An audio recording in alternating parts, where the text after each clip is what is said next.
At a bustling airport, the air thrummed with the anticipation of journeys beginning and reunions awaiting. Amidst this vibrant chaos, Marcus Jefferson, a thoughtful 39-year-old black mechanic, stood on the precipice of a life-altering opportunity.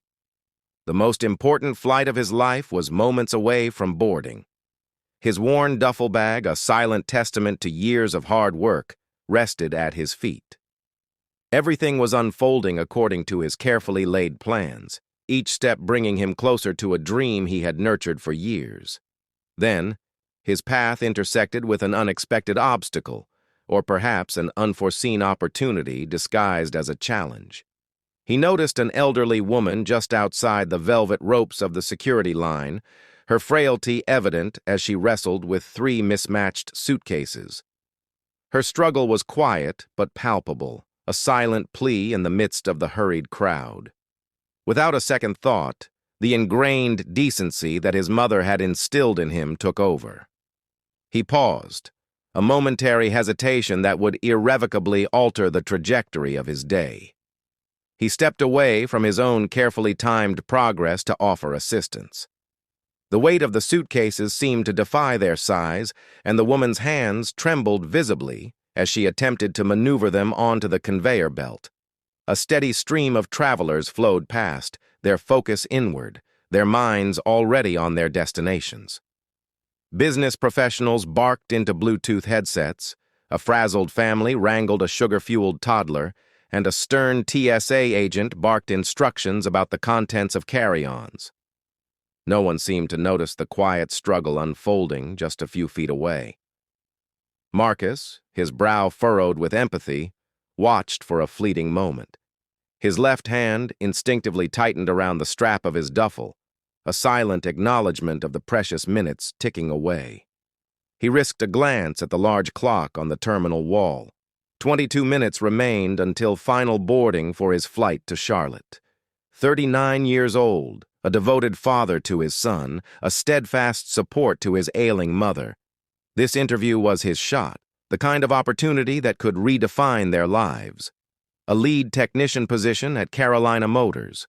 It wasn't a glamorous title, but it represented stability, a steady paycheck, and the promise of a better future.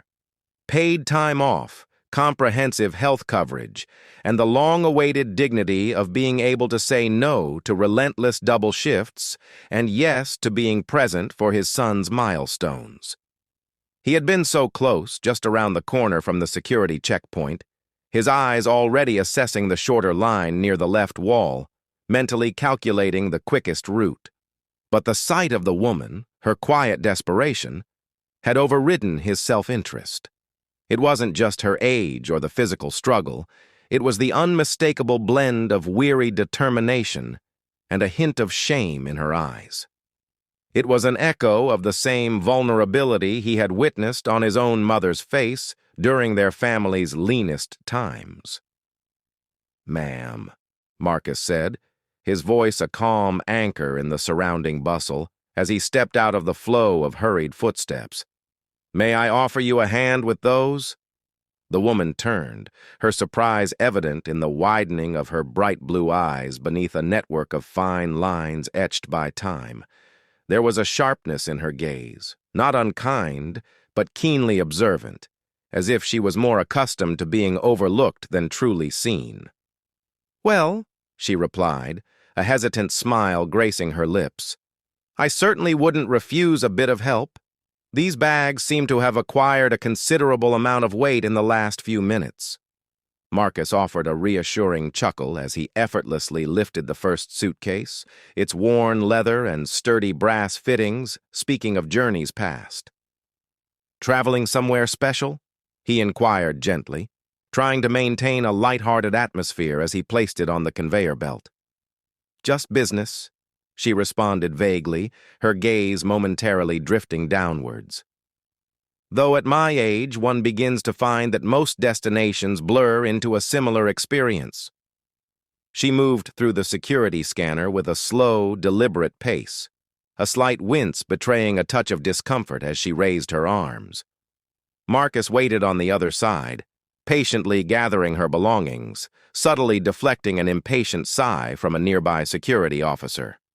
"I'm headed to Gate 49A," she informed him, her fingers smoothing the creases of a well-worn boarding pass.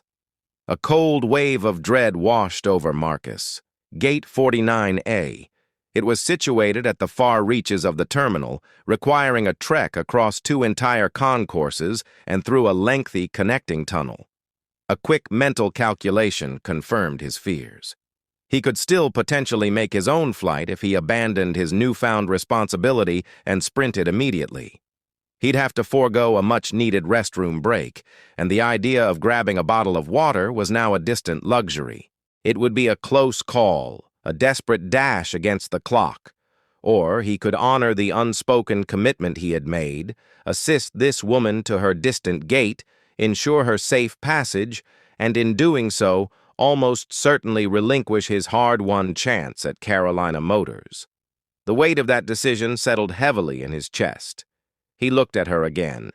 Her brow was furrowed in concentration as she fumbled with the strap of her purse, her lips slightly parted as if she were catching her breath after the exertion. And then, with crystal clarity, he heard his mother's voice, the gentle but firm tone she reserved for recounting stories of his late father. "Son, your daddy never walked past someone in need. Not once, even when it meant sacrificing his own opportunities." Marcus inhaled deeply, a silent acknowledgement of the values he held dear. He readjusted the strap of his duffel bag, a quiet resignation settling within him. 49A, you say?" he remarked, a hint of a smile playing on his lips. "That's quite a hike. Allow me to escort you there." "Oh, no, I couldn't possibly impose upon you like that. You have your own flight to catch." Her tone was genuinely apologetic. "You're not imposing," he countered gently, his smile widening slightly. "Besides, my mama raised me to always lend a hand." A genuine smile finally bloomed on the woman's face, a soft curve of gratitude that transcended mere words.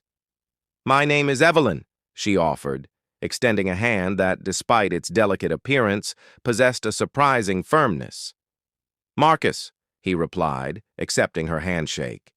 "It's a pleasure to meet you, Evelyn. Now let's get you to that gate." As they began their slow progress through the bustling terminal, Evelyn's steps were measured and deliberate, and Marcus instinctively adjusted his long stride to match her pace.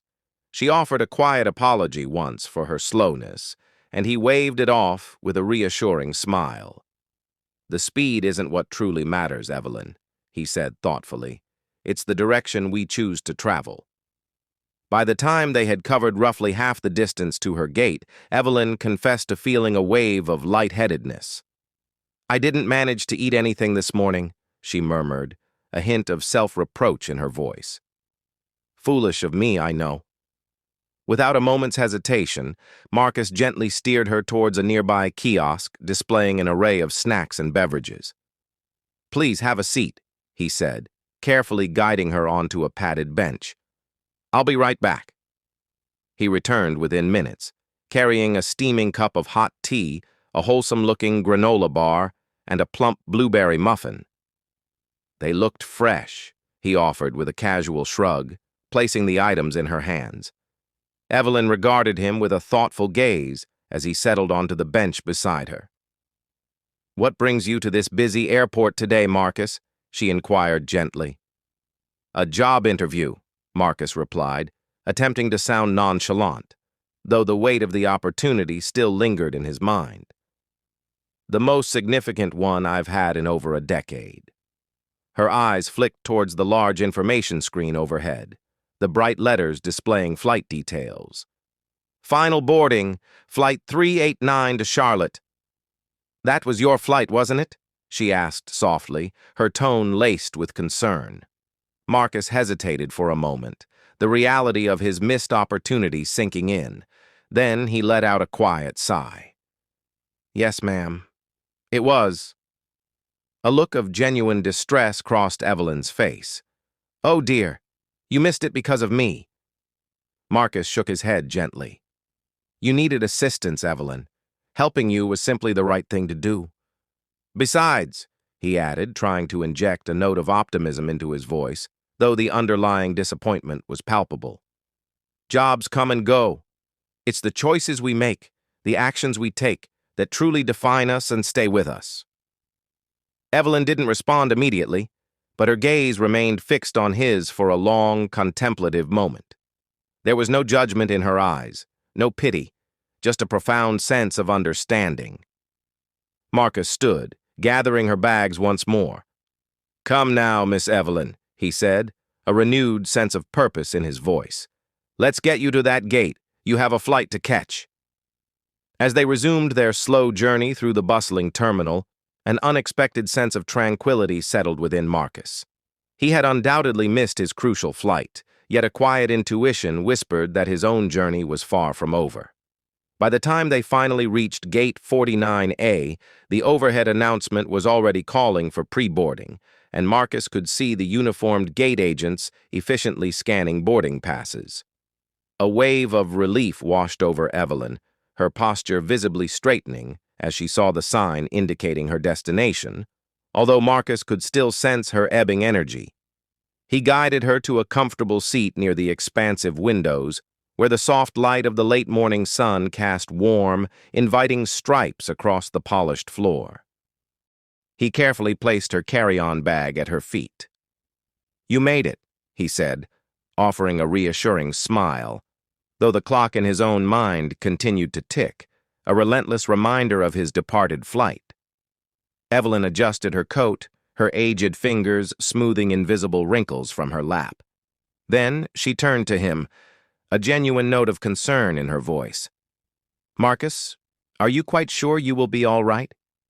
Her question was quiet, but steady, the kind of inquiry posed by someone accustomed to asking and not always receiving an honest answer. He nodded, though a subtle slump in his shoulders betrayed a flicker of disappointment as he glanced past the terminal windows, where the distant silhouette of an aircraft climbed steadily into the vast expanse of the sky.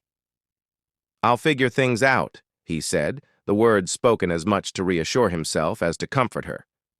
"I've navigated missed flights before. Life has a way of continuing." He deliberately omitted the inconvenient details, his phone battery clinging precariously to its last sliver of power, the fact that he had spent his remaining cash on her thoughtful treats, and the growing likelihood that a hard plastic airport chair would be his bed for the night. Evelyn, with a perceptive understanding, didn't press for further details. Instead, she reached into her handbag, her movements surprisingly deft despite her age, and retrieved a slim, elegant notepad bearing a discreet monogram. With a swift, practiced motion, she tore a page from the back, scribbled a brief message, folded it neatly, and placed it in Marcus's open palm. "You will need this later," she said, her tone imbued with a quiet certainty that bordered on the mysterious, yet remained undeniably kind. He looked down at the folded piece of paper, then back at her, a question forming in his eyes. "What is it?" "A simple thank you," she replied, her gaze direct and unwavering. "In case our paths do not cross again." Marcus tucked the note into his wallet without unfolding it, a sense of polite bewilderment washing over him. "Thank you for allowing me to walk with you," she added, her blue eyes now sharper and more intense than before. "Most people in this world no longer truly walk. They merely rush. It is a rare and precious thing to encounter someone who chooses to slow down." He offered a lopsided smile, a touch of irony in his expression. "Slowing down certainly wasn't part of my agenda today, Evelyn. But then again, neither was the unexpected privilege of meeting you." A low, surprisingly vibrant laugh escaped Evelyn, a warm and genuine sound that momentarily transported Marcus back to the comforting chaos of his Aunt Ruby's kitchen table. "The boarding call is growing louder," she observed, steadying herself with one hand on the armrest of the chair. Marcus instinctively reached out to offer assistance, but she waved him off with a gentle but firm gesture. I have it, thank you. She stepped into the boarding line, her pace slower than the other passengers, yet imbued with a quiet determination. He watched as she handed her boarding pass to the gate agent, who scanned it with barely a glance, her attention seemingly more focused on her phone than the passenger before her. Marcus noticed the fleeting flash of first class illuminated on the digital readout of the scanner, and a subtle detail registered in his mind. He hadn't quite pictured Evelyn as a first-class traveler, not with her unassuming attire and understated demeanor. Still, he said nothing, simply watching her until she disappeared into the enclosed walkway of the jet bridge. With her departure, a profound silence crept into Marcus's awareness, a quiet stillness that contrasted sharply with the earlier urgency. The adrenaline that had coursed through him had now receded, leaving behind a hollow ache of uncertainty and the gnawing awareness of his missed opportunity. He glanced at his phone one last time. The screen remained stubbornly dark, a stark reminder of his dwindling resources. His duffel bag, which had felt manageable earlier, now seemed to weigh heavily on his shoulder, as if the weight of the lost interview and unspoken worries had somehow materialized inside. He began to wander aimlessly back through the terminal, a landscape of impersonal corridors, echoing announcements, and fleeting interactions. He passed brightly lit vending machines offering sugary temptations he couldn't afford, flickering gate change monitors displaying destinations he wouldn't be reaching, and a brightly colored children's play area with faded decals, a stark contrast to the quiet despair settling within him. Eventually, he spotted an empty bench nestled near the baggage claim area, a silent sanctuary amidst the constant flow of arrivals and departures. He dropped his bag with a weary sigh and sat down heavily, stretching his aching legs. For a long while, he simply sat there, an anonymous figure amidst the human tapestry of the airport, watching families embrace in tearful reunions, drivers holding up hastily scribbled signs, and luggage tumbling onto the rotating carousels like forgotten promises. The rhythmic clatter of suitcases and the muffled announcements became a dull soundtrack to his growing sense of isolation. Eventually, he leaned back against the cool, impersonal wall, tilted his head back, and closed his eyes, a silent plea for a moment of respite. Just for a minute, he told himself, a fragile promise against the encroaching weariness. Just long enough to rest, to breathe, to momentarily escape the weight of what he had lost. But sleep, when it finally came, was deeper and more encompassing than he had anticipated. The sounds of the airport faded into a distant hum, and the weight of his worries momentarily lifted. When he finally stirred, the sky visible through the towering terminal windows had transformed from the bright, hopeful blue of morning to the soft, melancholic hues of dusky lavender. The terminal, once a vibrant hub of activity, had taken on a quieter, more subdued rhythm, the hurried chatter of morning travelers replaced by the more hushed tones of those embarking on evening flights. He instinctively reached for his phone, a futile gesture that confirmed his earlier observation.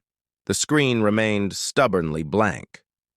A low growl emanated from his stomach, a stark reminder of his empty pockets and the missed meal.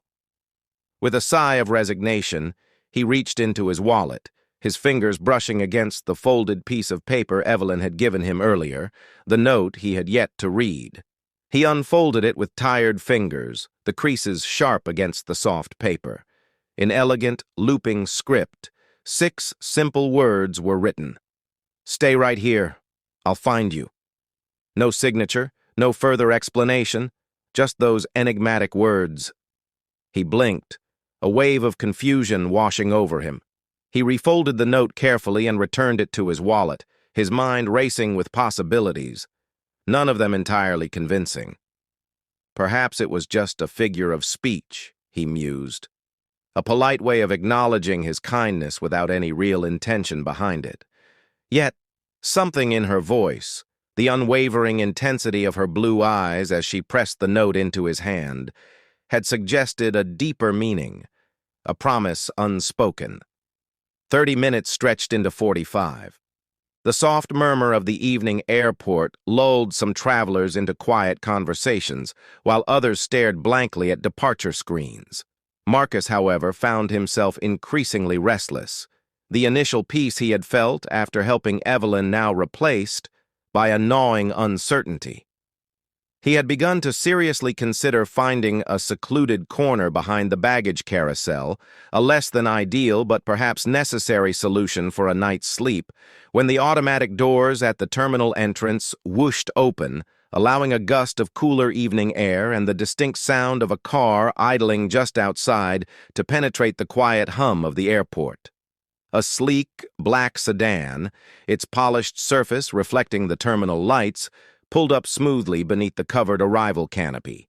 The driver, clad in a sharp charcoal gray uniform that spoke of professionalism and efficiency, stepped out with a precise, practiced motion and opened the rear passenger door.